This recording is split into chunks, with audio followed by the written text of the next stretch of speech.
Hey guys, T-Bird here. Thanks for checking out this workshop.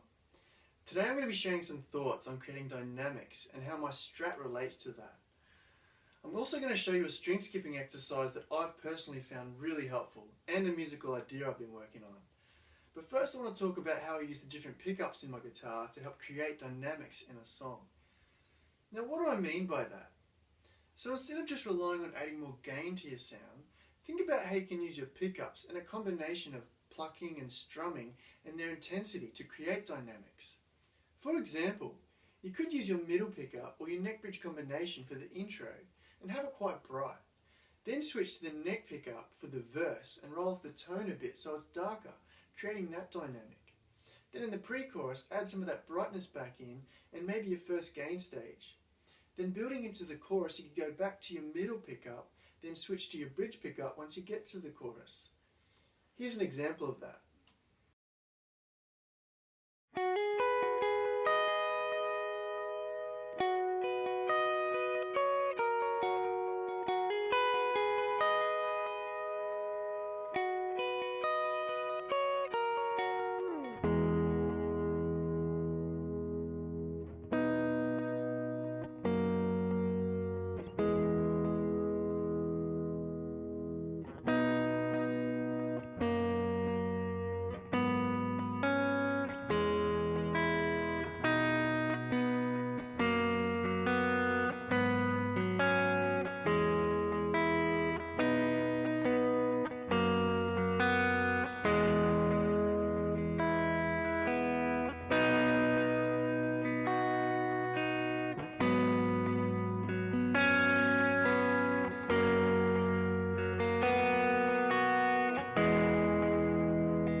Now this is a good discipline in and of itself, but it's even more effective if you're playing in a smaller venue that has a smaller stage and the overall stage volume really has to be maintained.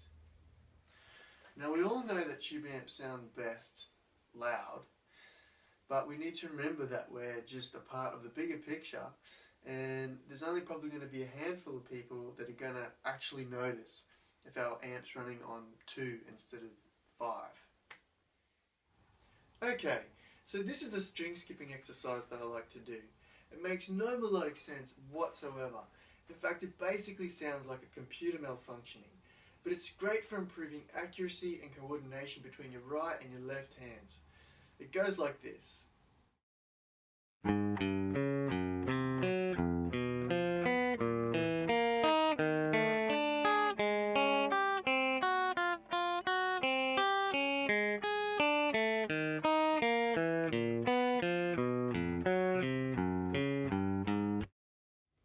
Here's a practical application for that string skipping exercise.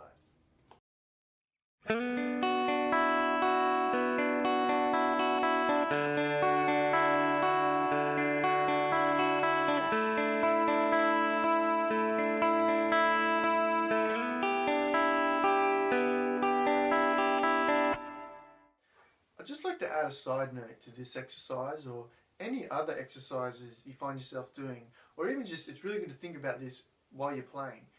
And that's how hard are you holding down the strings and how hard are you strumming and holding the pick and plucking if you're using your fingers.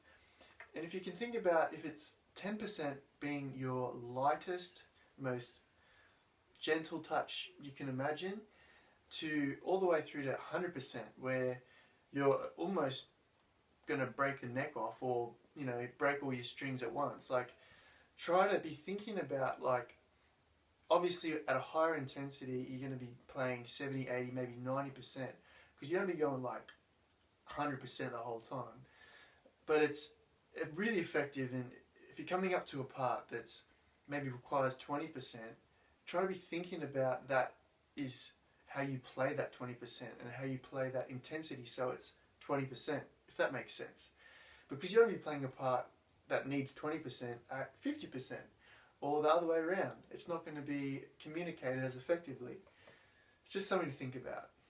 I also like to spend time coming up with different riffs or chord progressions or musical ideas that might lead to another musical idea that may or may not get used on a project.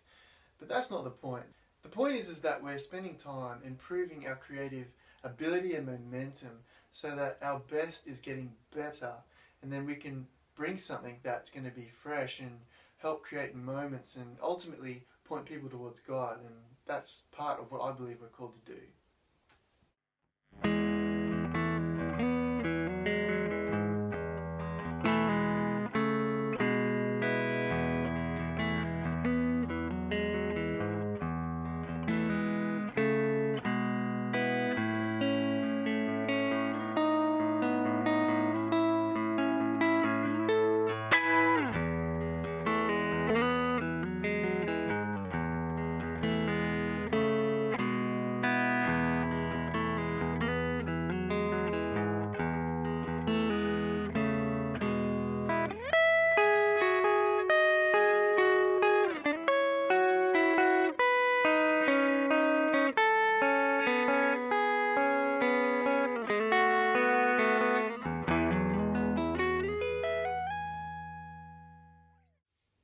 Well, I hope you've been able to get something out of this and apply it to your playing.